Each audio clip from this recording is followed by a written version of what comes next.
প্রিয় দর্শক সবাই কেমন আছেন? চলে আসলাম 14 জুন শুক্রবার গুরুত্বপূর্ণ আবহাওয়ার খবর নিয়ে। 13 জুন রাতে প্রচণ্ড বেগে কালবৈশাখী বজ্র বিদ্যুৎ সহ ঝড় বৃষ্টিপাতের সম্ভাবনা রয়েছে বাংলাদেশ ও পশ্চিমবঙ্গের বেশ কিছু এলাকায়, এবং 14 জুনও দেশের উপর কালবৈশাখী বজ্র বিদ্যুৎ সহ ঝড় বৃষ্টিপাতের সম্ভাবনা দেখা যাচ্ছে। প্রথমে রাতের আপডেটটা আমরা দিয়ে দিই। আজ রাতে ঢাকা বিভাগ থেকে শুরু করে বৃষ্টিপাত ঘটিয়ে সমস্ত বৃষ্টির মেঘ কুমিল্লা থেকে শুরু করে এখানে দেশের একদম দক্ষিণাঞ্চলে প্রবেশ করেই গেছে। চট্টগ্রাম বিভাগের বেশ কিছু এলাকায় রাতে প্রচণ্ড কালবৈশাখী বজ্র বিদ্যুৎ সহ ঝড় বৃষ্টিপাতের সম্ভাবনা থাকবে। পাশাপাশি এদিকে পশ্চিমবঙ্গেরও বেশ কিছু এলাকায় প্রচণ্ড কালবৈশাখী ঝড় বৃষ্টিপাত ঘটিয়ে এবং এই মুহূর্তে ধীরে ধীরে পূর্ব দিকে অগ্রসর হচ্ছে। মেহেরপুর থেকে শুরু করে বৃষ্টিপাত ঘটিয়ে পরবর্তীতে শান্তিপুর যশোর এদিকে খুলনা বিভাগের উত্তরে বেশ কিছু এলাকায় রাতে প্রচণ্ড ঝড় বৃষ্টিপাত হওয়ার মতো সম্ভাবনা কিন্তু দেখা যাচ্ছে। এছাড়া গোটা বাংলার বেশ কিছু এলাকায় আকাশ মেঘাচ্ছন্ন থাকতে পারে। ময়মনসিংহ থেকে শুরু করে মাদান, কিশোরগঞ্জ, তারপর এদিকে সরিষাবাড়ি, বগুড়া, ঘোড়ারঘাট, রাজীবপুর, রংপুর এই সবটুকু এলাকায় আকাশ মেঘাচ্ছন্ন থাকার সম্ভাবনা রয়েছে। পাবনা, শাইলকুপা, ফরিদপুর আকাশ মেঘাচ্ছন্ন থাকতে পারে। মাদারীপুর, লোহাগাড়া, এদিকে পিরোজপুর, খুলনা, মঠবাড়িয়া, লালমোহন সবটুকু এলাকায় আকাশ প্রচণ্ড আকারে মেঘাচ্ছন্ন থাকার সম্ভাবনা। চট্টগ্রাম বিভাগের বেশ কিছু এলাকায় রাতে বৃষ্টিপাত থাকতে পারে। খুলনা বিভাগের উত্তর পশ্চিমাঞ্চলের বেশ কিছু এলাকায় প্রচণ্ড কালবৈশাখী বজ্র বিদ্যুৎ সহ ঝড় বৃষ্টিপাত থাকার সম্ভাবনা রয়েছে। তো এ হচ্ছে বর্তমান স্যাটেলাইট ইমেজের লাইভ আপডেট। আর ইতিমধ্যে আমরা আপনাদেরকে একটু সরাসরি রাডার ইমেজটাও দেখিয়ে দিচ্ছি যে বৃষ্টি কোন কোন জেলায় বৃষ্টিপাত। আপনারা দেখুন, এদিকে কাথুয়া অঞ্চলে বৃষ্টিপাত ঘটিয়েছে অলরেডি। শিউরির উপরও প্রচণ্ড বৃষ্টিপাত ঘটিয়েছে এবং মেহেরপুরের একদম দক্ষিণ দিকে বৃষ্টিপাত আসতে দেখা যাচ্ছে, এবং এদিকে শান্তিপুরের উপরও এখানে রাতে বৃষ্টিপাত ঘটিয়ে যশোর এই উত্তরে এখানে অনেক এলাকায় বৃষ্টিপাত থাকার সম্ভাবনা রয়েছে আজ রাতে। এদিকে আপনারা দেখুন দামোহুদা এই অঞ্চলে, তারপর আলমডাঙ্গার একদম দক্ষিণে এখানে অনেক এলাকায় বজ্রসহ বৃষ্টিপাত থাকতে পারে, এবং খুলনা বিভাগের উত্তর পশ্চিমের এই এলাকায় বৃষ্টিপাত থাকার সম্ভাবনা। পাশাপাশি এদিকে বৃষ্টিপাত ঘটিয়েছে ফরিদগঞ্জ, মাদারীপুর, তারপর এদিকে ঢাকা বিভাগের অনেক অঞ্চলে কাপাসিয়া, কুমিল্লা সহ বৃষ্টিপাত ঘটিয়ে সেনবাগ, মতিরহাট এই মুহূর্তে এখানে মিরসরাই, ফেনী, ছাগলনা এই অঞ্চলে প্রবেশ করে গেছে। এবং রাতে পরিচিত উপজেলা হাটহাজারী সহ চট্টগ্রাম বিভাগের অনেক এলাকায় মাঝারি থেকে ভারী বৃষ্টিপাত থাকার সম্ভাবনা কিন্তু রয়েছে। এবং সমুদ্র অঞ্চলে ব্যাপক আকারে বজ্র বিদ্যুৎ সহ বৃষ্টিপাত থাকার সম্ভাবনা রয়েছে। তো আগামীকাল কোন কোন জেলায় বৃষ্টিপাত থাকতে পারে একবার আমরা সরাসরি বৃষ্টিবাহী মোডে চলে এসে আপনাদেরকে দেখিয়ে দেব। শুক্রবার 14 জুন নাগাদ যে বৃষ্টির আপডেট রয়েছে উত্তরাঞ্চলে, উত্তরের বেশিরভাগ অঞ্চলে বৃষ্টিপাতের প্রবল সম্ভাবনা। এরই মাঝে রাজীবপুর রয়েছে, ঘোড়ারঘাট অঞ্চল, রংপুর এখানে, এবং উত্তরে আরও বেশ কিছু এলাকায় বৃষ্টিপাত থাকতে পারে শুক্রবার। সরিষাবাড়ি, বগুড়া সহ, এবং এদিকে সিলেট বিভাগের উত্তরাঞ্চলে অনেক এলাকায় হালকা থেকে মাঝারি কিছু কিছু এলাকায় ভারী বৃষ্টিপাত থাকতে পারে। ময়মনসিংহ, ঢাকা বিভাগের উত্তরাঞ্চলে বৃষ্টিপাত থাকার সম্ভাবনা রয়েছে। এবং দক্ষিণ অঞ্চলে যদি দেখি আমরা 14 মে শুক্রবার নাগাদ সম্ভাবনা খুবই কম। খুলনা, বরিশাল বিভাগের উপর বৃষ্টির সম্ভাবনা খুবই কম রয়েছে। আর এদিকে সমুদ্র অঞ্চলের দিকে হালকা মাঝারি বজ্রসহ বৃষ্টিপাত থাকতে পারে, এবং চট্টগ্রাম বিভাগেরও কিছু কিছু এলাকায় হালকা মাঝারি ধরনের বৃষ্টিপাত থাকার সম্ভাবনা। এবং 15 জুন শুক্রবার নাগাদ উত্তরাঞ্চলে ব্যাপক ঝড় বৃষ্টিপাতের সম্ভাবনা রয়েছে। মাঝারি দিকে ভারী বৃষ্টিপাত হতে পারে বাগমারা, বিশনবাপুর, সিলেট, মাদান, ময়মনসিংহ এবং রাজীবপুর, গাইবান্ধা, এদিকে ঘোড়ারঘাট, এবং এখানে আরও বেশিরভাগ এলাকায় প্রচণ্ড আকারে মাঝারি থেকে ভারী বৃষ্টিপাত থাকতে পারে।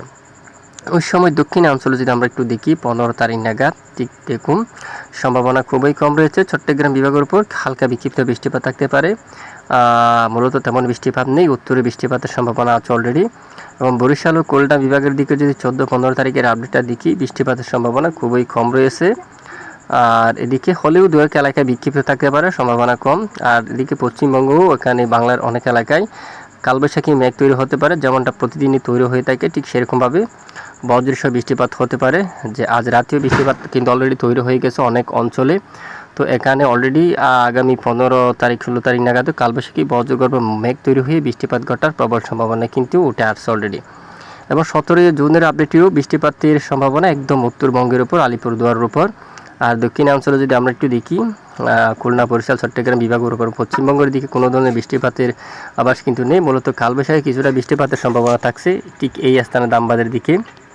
আর এদিকে চট্টগ্রাম বিভাগের কিছু কিছু অংশে বিক্ষিপ্ত বৃষ্টি হতে পারে, তবে বর্ষার মতো ভারী বৃষ্টিপাত হওয়ার মতো তেমন সম্ভাবনা কিন্তু দেখা যাচ্ছে না। আর খুলনা, বরিশাল বিভাগের উপরও বর্ষার ভারী বৃষ্টিপাতের আভাস কিন্তু এখনো পর্যন্ত দেখা যাচ্ছে না। ঘুমট অস্বস্তিকর ব্যবসা গরম কিন্তু রয়েছে। আগামীকালও বেশ কিছু এলাকায় অস্বস্তিকর ঘুমট, ব্যবসা, গরম থাকার সম্ভাবনা কিন্তু দেখা যাচ্ছে।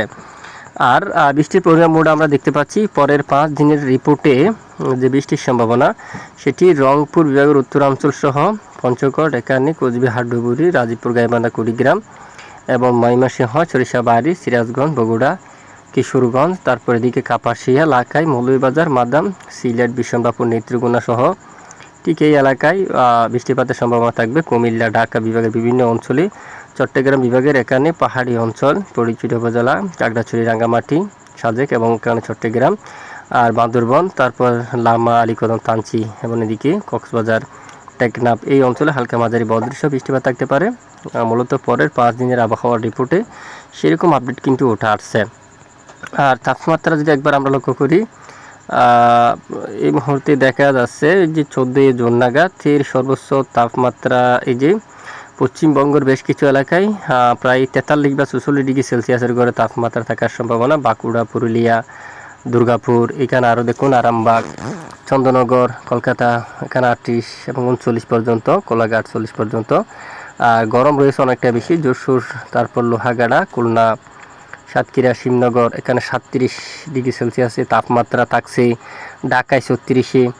এছাড়া বাংলাদেশের উত্তরাঞ্চলে কিন্তু তাপমাত্রা কিছুটা কম, ময়মনসিংহ বিভাগে 30 এবং সিলেটের উপর 26 পর্যন্ত। দেখুন প্রায় 4 ডিগ্রি সেলসিয়াসে তাপমাত্রা কম রয়েছে সিলেট বিভাগের উপর, এখানে ময়মনসিংহ বিভাগের চেয়ে। উত্তরের রংপুর বিভাগের উপরও 30-এ তাপমাত্রা থাকবে। তবে বাংলাদেশের যে এখানে ঢাকা বিভাগের পূর্ব এখানে পশ্চিম দিকে, মূলত পশ্চিম দিকে বাংলাদেশের পশ্চিমের জেলাগুলোর উপর তাপমাত্রা কিছুটা বেশি থাকতে পারে এবং বাংলাদেশের পূর্ব দিকে জেলাগুলোর উপর তাপমাত্রা খুবই কম থাকতে পারে এবং ঘুমট, ব্যবসা, গরম থাকতে পারেও খুবই বেশি বাংলাদেশের পশ্চিমের জেলাগুলোর উপর অস্বস্তিকর ঘুমট, ব্যবসা, গরম থাকতে পারে শুক্রবার 14 জুন নাগাদ। দেখুন খুলনা বিভাগের সবটুকু এলাকায় গরম থাকবে অলরেডি, ব্যবসা গরম, এছাড়া ব্যবসা গরম আরও থাকবে বরিশাল বিভাগের সবটুকু জেলায়।